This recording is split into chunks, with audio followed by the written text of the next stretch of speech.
When one looks back at ancient Greece, it's impossible to overlook Sparta, a state whose fame and power disproportionately exceeded its modest size. This striking contrast inevitably raises the question, how did such a small society manage to achieve such remarkable influence and greatness? The solution to this historical enigma lies in a close examination of the unique legal and social institutions that shaped the life of every Spartan. At the heart of this exceptional system was the genius of the legendary legislator, Lycurgus. Without resorting to blind copying or borrowing, he created a fundamentally new code of laws, radically different from anything known before. This innovative and comprehensive system became the key to the unprecedented success of his homeland and its unconquerable people, whose methods of upbringing and life principles continue to evoke astonishment and admiration. While in other Greek city-states parents sent their sons to schools to study literacy and the arts, and their childhoods were filled with comfort and pampering, soft shoes, comfortable clothes, and abundant food, the Spartan approach to youth upbringing was radically different and far harsher. Spartan boys did not experience the comfort of soft sandals, their feet were unprotected from the rough ground. Lycurgus, demonstrating wisdom and foresight, prescribed that young Spartans walk exclusively barefoot. He was convinced that this practice would not only toughen their feet, making them impervious to any surface, but also endow the youths with unparalleled agility and speed. A barefoot young man, in his view, could jump and run much faster than any peer encumbered by footwear. Furthermore, this strict yet effective training provided young Spartans with incredible ease and confidence when ascending steep slopes and descending dangerous paths, minimizing the risk of injury and preparing them for any challenges that the harsh Spartan reality might present. Lycurgus, Sparta's distinguished reformer, paid particular attention to fostering resilience and hardiness in Spartan youth, eradicating any signs of softness, especially in their clothing. He introduced the strict custom of wearing the same attire year-round, believing that such a habit would toughen the Spartans, preparing them for harsh shifts in weather and the extreme conditions of heat and cold, which were inevitable during military campaigns. Regarding diet, Lycurgus instructed responsible officials to provide youths with sufficient food to sustain their strength, while strictly prohibiting overeating. He believed that rigorous training and constant exercise would enable Spartans to fight more effectively on an empty stomach. In times of war, adult Spartans, accustomed to moderation, could more easily tolerate a scarcity of provisions, consuming whatever was available while maintaining their health and endurance. Lycurgus also posited that a moderate diet contributed to harmonious development and a robust physique far more effectively than a rich diet of fatty foods. Knowing, however, that the youths might suffer from hunger, Lycurgus allowed them to supplement their provisions through theft. This practice was aimed at fostering resourcefulness and cunning. Planning a theft required sleepless nights, thorough preparation, the ability to conceal their intentions, to recruit accomplices, to train lookouts and informers, and to bide their time for the opportune moment. Thus, Lycurgus sought to instill in the boys ingenuity in procuring supplies, which was a crucial part of their preparation for future military campaigns. In Sparta, society famously overlooked acts of theft, which might prompt a legitimate question: why then did a youth caught stealing face harsh retribution? The answer lies in peculiar Spartan pedagogy. Punishment was meted out not for the theft itself, but for the inept execution of the task. Spartans, therefore, penalized incompetence and a lack of proper skill in the art of clandestine acquisition, as this was precisely the art they were diligently taught. The origins of the state were closely intertwined with the mystery of childbirth. In most Greek city-states, young women were primarily mothers, and their upbringing was subject to stringent customs. They were prescribed a modest existence, with limited access to luxuries and even simple consumer goods. Wine was served to them diluted, and public expectations dictated passivity, reclusiveness, and less activity than men. It was believed that women raised in such circumstances would be content with quiet domestic work, be it spinning wool or other crafts. But how could women, raised within such restricted confines, be expected to bear healthy and strong children? Lycurgus, however, held a different view. He believed that female slaves could adequately manage providing clothing and performing domestic duties, while motherhood was the paramount function of free female citizens. Therefore, he prescribed women to undergo physical training as intensive as men for their civic responsibilities. He established special athletic competitions and rigorous tests for women, believing that strong and energetic parents would produce more robust and vigorous offspring. Seeking Sparta's prosperity, Lycurgus implemented unprecedented measures, abolishing a man's traditional right to freely choose his spouse. His innovations aimed at arranging marriages during the peak of physical vigor, which, in his opinion, was to ensure the birth of the healthiest and most robust offspring. In cases where a man was too old or frail, the law allowed another, more energetic and stronger husband, to continue his line. If the wife proved infertile, the husband could seek the assistance of a surrogate mother with her husband's agreement. Children born this way were acknowledged as brothers but forfeited their inheritance rights. These radical rules governing procreation starkly contrasted with the customs of other Greek city-states but enabled Lycurgus to forge a generation of Spartans who surpassed other Greeks in stature and strength. Anyone who doubts this can personally witness the physical superiority of the Spartans. In Sparta, any attraction to boys was strictly forbidden and considered a heinous act. This prohibition was so effective that such a practice became exceedingly rare, comparable to incest or a relationship between siblings. It is unsurprising that other Greeks found this hard to believe, as their own laws did not prohibit such behavior. Such was the Spartan system of upbringing, strikingly different from those of other Greek city-states. It is easy to discern which of them produced citizens characterized by greater obedience, profound respect for elders, and remarkable self-control. Lycurgus, the founder of the Spartan order, paid particular attention to the youth, especially when their direct tutors were absent and they were left unsupervised. To prevent potential disorder and ensure constant oversight, he vested every Spartan citizen with extensive authority over the youths. Any Spartan had the right not only to issue commands to young people, dictating various actions, but also to punish them for any misdeeds or disobedience. This measure, designed to maintain order and discipline, fostered a profound respect for authority and power in general among Spartan youth. Lycurgus attached immense importance to the upbringing of Spartan youth, implementing stringent rules of conduct and etiquette. Youths were to move silently, concealing their hands beneath their cloaks as a token of humility and readiness for action. A gaze fixed on the ground and a prohibition against looking elders in the eye expressed profound respect and submission. The modesty and reserve of Spartan men surpassed even the expectations placed upon women. It seemed easier to elicit a speech from a stone statue than to hear a single word from a Spartan youth, and simpler to attract the attention of a bronze figure than to provoke their spontaneous reaction. Lycurgus saw competition as a powerful stimulus for development. He sought to inspire young people to strive for recognition, so that each might reach the pinnacle of valor and excellence. This competition held significance for the entire society and, as the Spartans believed, was pleasing to the gods. Striving for superiority, each exerted maximum effort, strengthening the polis and rendering it unconquerable. Having examined Lycurgus's laws governing the lives of Spartans from a young age, it is worth turning to the system established for adult citizens.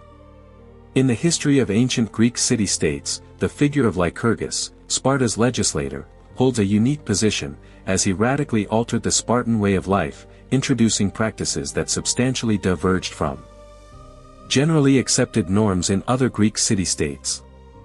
While in most city-states the male population sought to accumulate wealth, engaging in agriculture, maritime trade, crafts, and other commercial pursuits, Lycurgus in Sparta categorically prohibited citizens from engaging in such activities. He persistently urged Spartans to devote themselves exclusively to military art, seeing this as a guarantee of the polis's political power and independence. These measures resulted in the formation of a unique social structure, ensuring Spartans a remarkable equality in their standard of living. Strict regulation of meals and equal contributions to the so-called dining clubs, or syssitia, precluded the very possibility of accumulating wealth for personal pleasure and luxury.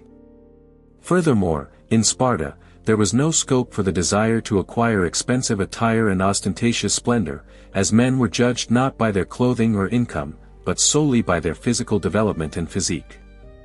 Of course, a Spartan could accumulate a certain amount of wealth to spend on his messmates or for the benefit of the community, but true respect was earned not through material offerings, but through personal valor, effort, and significant achievements. To curb any opportunities for dishonest enrichment, Lycurgus initiated further legislative acts. He introduced a unique monetary system based on cumbersome iron ingots. Even a sum of 10 minae was so bulky and heavy that it was impossible to discreetly bring it into a house without the knowledge of the owner and his servants. A larger sum would inevitably occupy a significant portion of a room and require the use of carts for transport. Furthermore, strict rules were in force in Sparta, providing for regular property inspections, and should gold or silver be discovered, the owner was immediately subjected to severe punishment. Thus, the desire to accumulate wealth was eradicated as a central pursuit for the citizens of the polis. Lycurgus, Sparta's discerning reformer, noted that Spartans, much like other Greeks, lived secluded in their homes, which, he believed, impeded the formation of strong social unity. In response, he introduced a system of public dining halls for Spartans, situated in locations open to public view.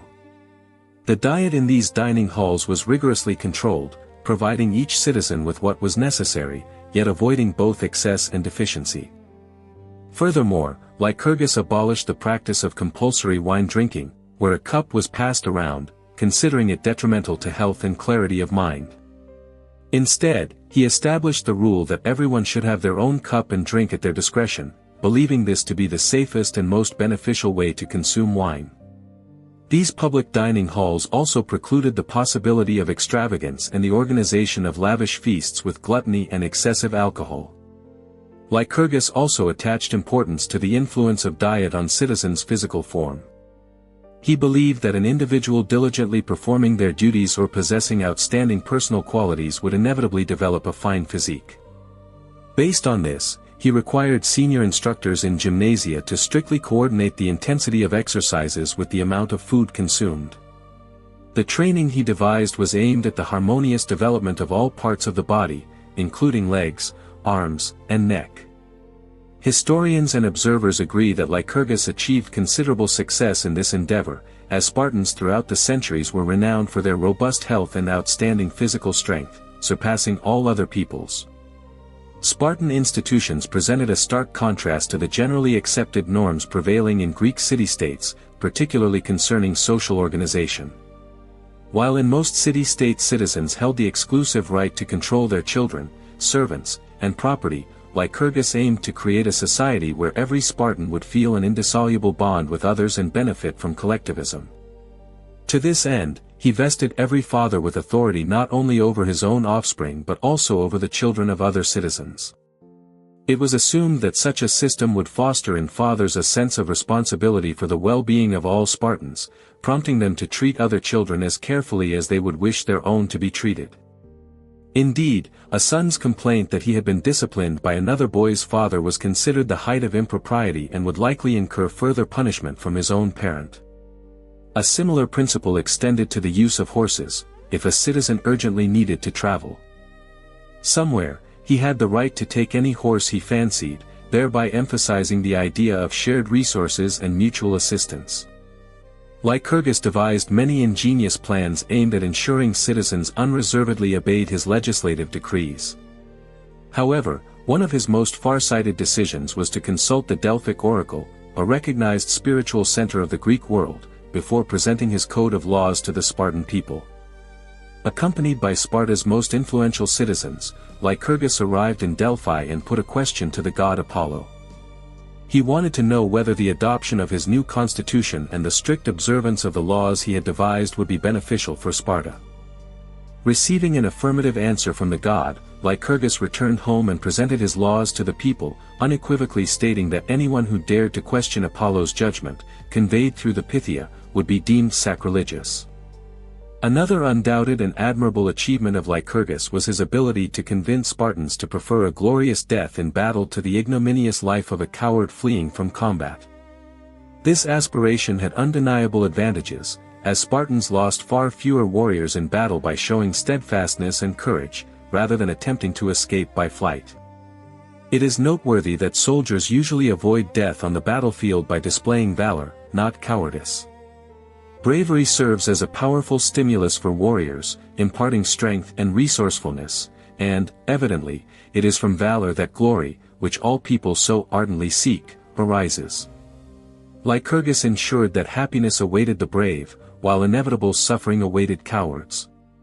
However, his methods require further elaboration. In other Greek city-states, the manifestation of cowardice entailed only public condemnation and a mark of shame. Such an individual could freely visit market squares on a par with brave warriors and even stand side by side with them. He was not prohibited from visiting gymnasia and other public places. However, in Sparta, sitting next to a coward at the dinner table or competing with him in athletic games caused citizens the deepest sense of shame. When forming teams for athletic competitions, cowardly Spartans were not admitted. They were excluded from choral groups and assigned the most humiliating places at religious gatherings. At any public event, a coward was obliged to yield his seat even to the youngest citizen. He was deprived of interaction with unmarried women, and was left only to join the domestic conversations of married women longing for their husbands. He was denied the right to marriage and the joys of family life. Moreover, if he dared to appear in public carefree, he was subjected to attacks and beatings by older citizens. The weight of the disgrace was so great that death seemed preferable to such an existence. Such harsh laws caused bewilderment among other Greeks, who, while acknowledging the efficacy of Spartan institutions, did not dare to adopt them. However, as practice demonstrates, such an attitude towards cowardice brought undeniable benefit to the state both in peacetime and wartime. It should be noted that the measures introduced by the great legislator Lycurgus fundamentally improved Sparta's military organization, making it a model to emulate. The honors paid to the king only slightly surpassed the respect enjoyed by any ordinary citizen. This order was intentionally established to prevent the monarch from developing despotic tendencies and to preclude envy among the citizens. Concurrently, Lycurgus's laws demonstrated the deepest respect for kings within the context of funeral rites. In these exceptional moments, Spartan kings were revered not merely as mortals, but as semi-divine beings.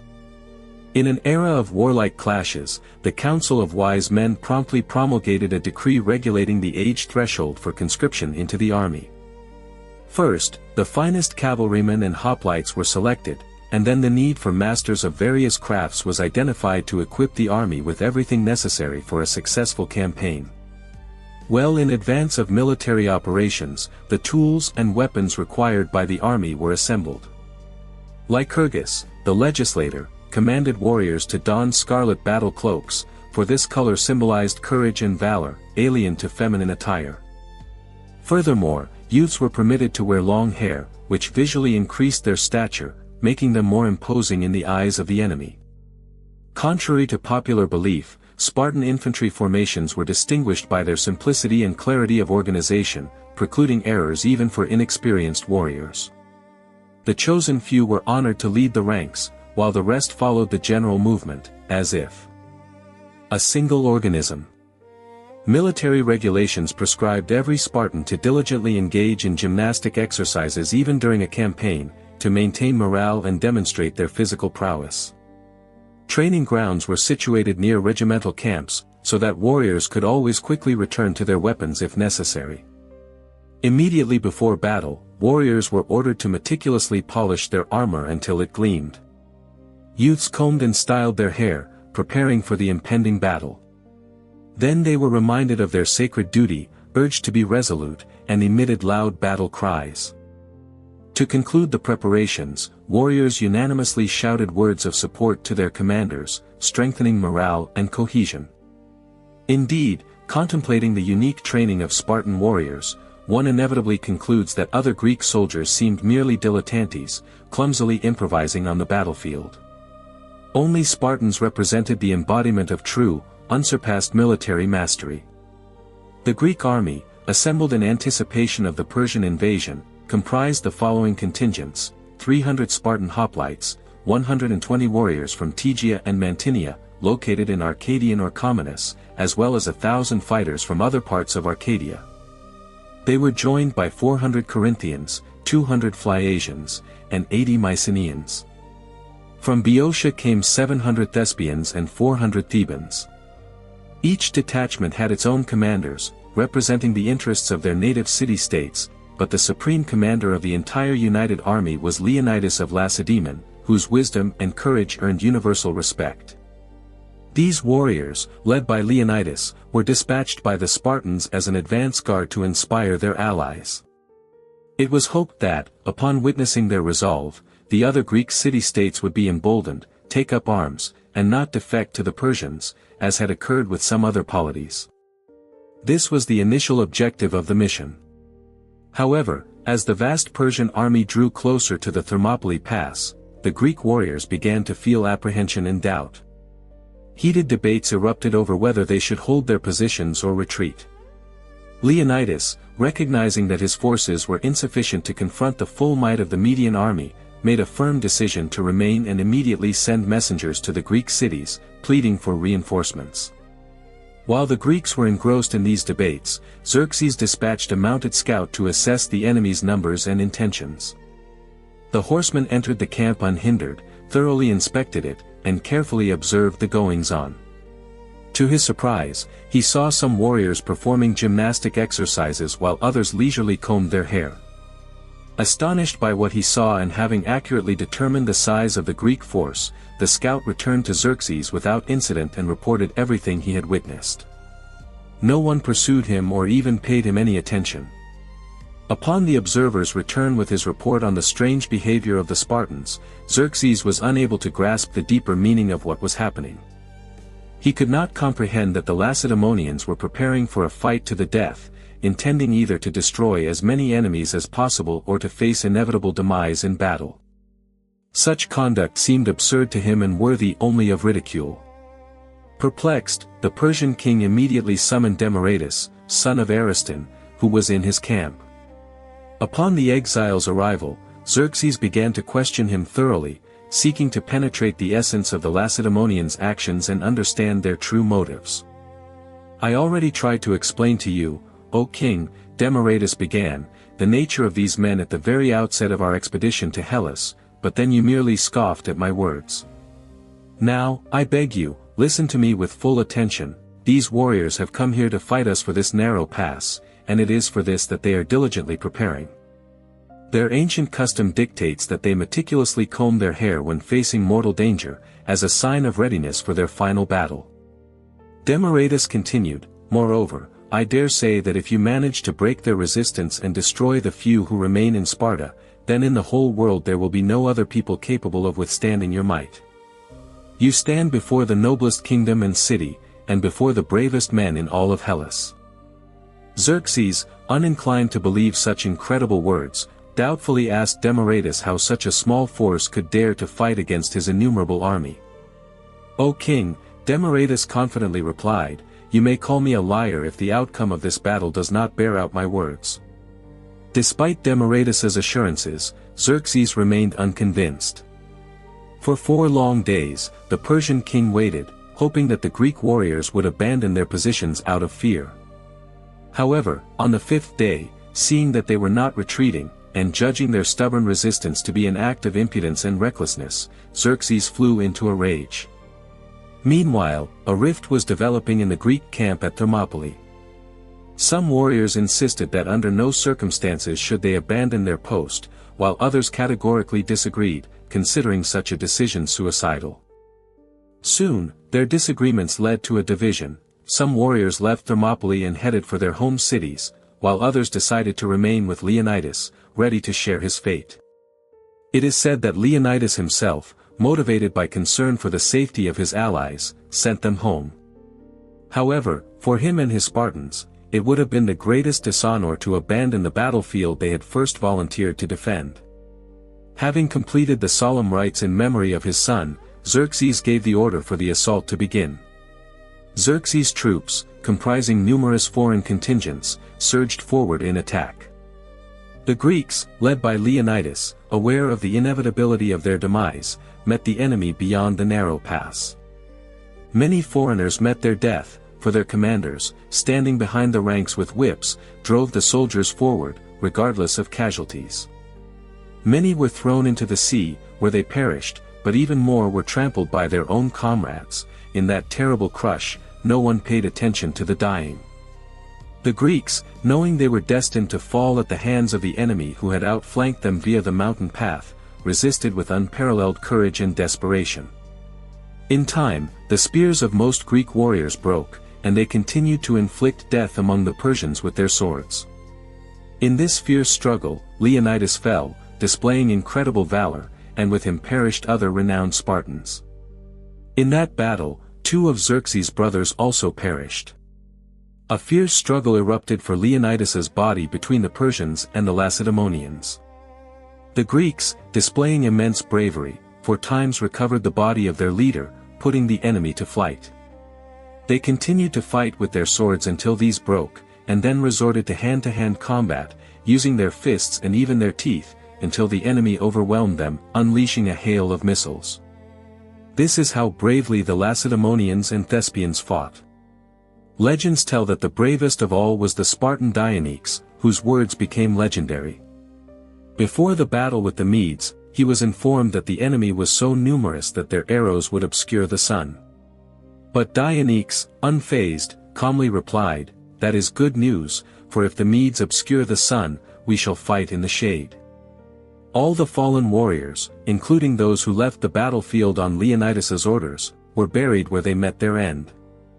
An inscription was carved above their grave: 4,000 warriors, the flower of Pelops' land, stood here against 3 million. The inscription commemorating the fallen stands alongside the laconic epitaph of the Spartans: "Go tell the Spartans, stranger passing by, that here obedient to their laws we lie." A pertinent question arises: are the institutions of Lycurgus preserved in their original form in the modern world?